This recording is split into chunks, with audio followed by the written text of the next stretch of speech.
Just thought I'd give a update. I'm making the headliner. I thought about different materials and I want to keep it light, so I didn't want to make it out of a lot of MDF and carving it all out of wood or timber, because it makes it awfully heavy, and weight up high is terrible for road as well as off-road, even more so. So I've done the whole out of metal, made from shelving from office, that you put your files on and that sort of stuff. So each one of these white panels, or off grey panels, was a office shelf that I picked up off the side of the road. We have hard rubbish collections here, and you just ring the cancel up and they come collect it. And so there was 5 shelves from one make and a couple of other shelves from some even older ones. They were the darker grey. They were terrible. As soon as I started bending them, all the powder coat flaked off, and they were a black steel, which made them, or hot rolled steel, which made them dreadful to shape. These were, I was scored, these were actually cold rolled, so nice and soft. The sides here were the offcuts from when I made the one big bonnet out of 2, or hood as you like to call it. So the sides of the scraps from the side of the bonnet. So these are the pull down handles. I've already wired for that light. I've even got a coat hook. That is the sunglass holder, map lights. It's also got another module in it. I'll also be using the sun visors, because that all must be soft, and it's got to make regulations. And this little duva here, this has got a set of, this is actually for the rear reverse parking sensor. So when you look in your rear vision mirror, you can actually see these LED lights. They start from the middle and light up outside according to how close you are. But also, if the object is more on the right, then just the right side will light up instead of the left. So I've got another one of those on the front dash to do exactly the same for the sensors on the front bumper.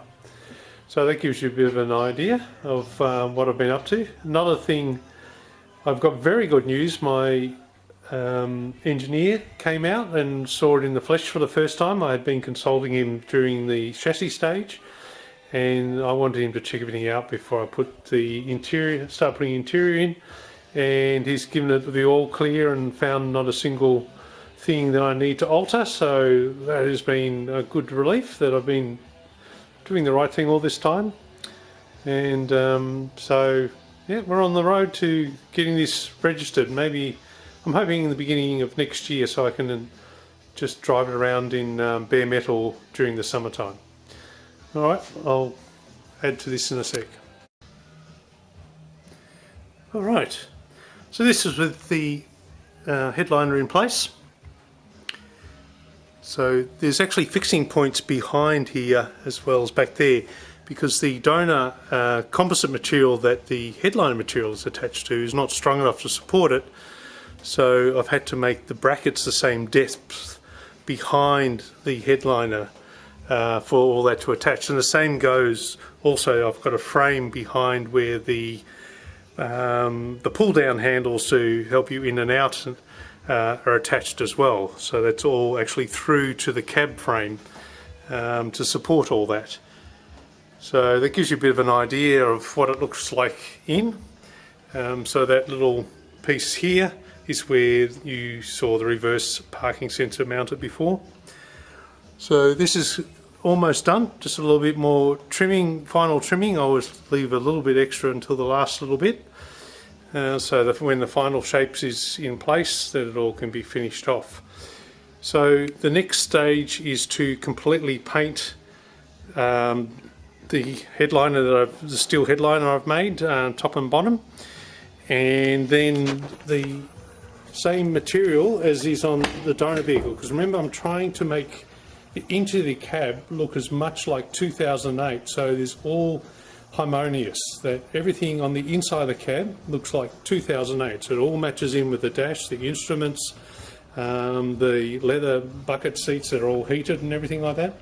So this, I've got the same material as this, so it's a material with a foam backing, and I'm going to attempt to do that entire headlining there in a single piece.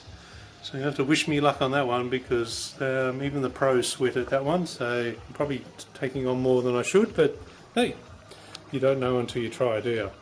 So that's the next thing, is to, that'll be done later at the last moment so it doesn't get dirty in the meantime.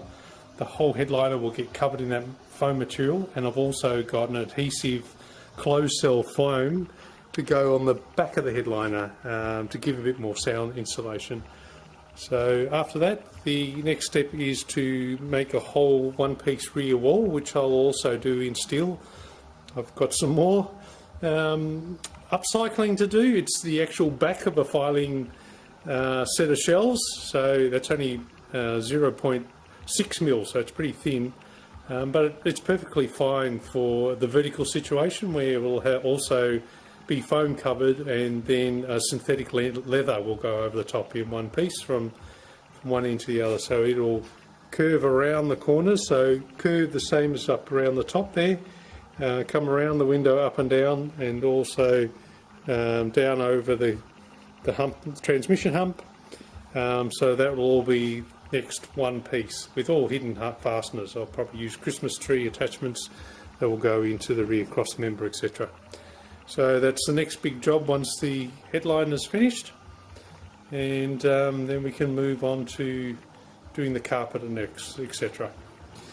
So it's been a good challenge to do this just out of metal shelves, and to do all those compound curves, and yeah, it's been a worthwhile exercise. Alright, thanks for checking in. Bye.